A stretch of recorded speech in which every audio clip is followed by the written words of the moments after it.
ఇంత ఘాతుకంగా చంపిన తర్వాత దేశం మొత్తం కూడా ఒక డెసిసివ్ యాక్షన్, ఒక బోల్డ్ యాక్షన్ కోసం ఎదురు చూస్తుంది. అది నిన్న రాత్రి జరగటం. ఇలాంటి సమయంలో దాదాపు 9 ప్రాంతాల్లో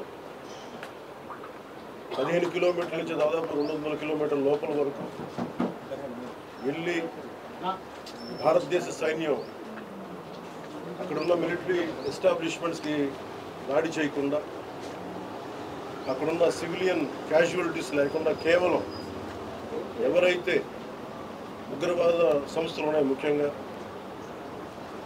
ఈ 3 సంస్థల మీద ప్రత్యేకించి దాడులు జరపడం, వాటి ధ్వంసం చేయడం నిజంగా ఇది భారతదేశం ప్రతి ఒక్కరు హర్షించదగ్గ విషయం.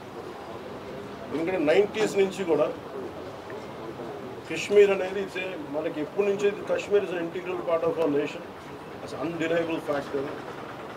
కానీ ప్రత్యేకించి ఈ ఉగ్రవాద మూకలు, పాకిస్తాన్ ప్రేరేపిత ఉగ్రవాద మూకలు, ఇది 90లో కూడా ఇలాగే కశ్మీరీ హిందూస్ని కశ్మీరీ పండిట్స్ని చంపేశారు. ఇట్లాగే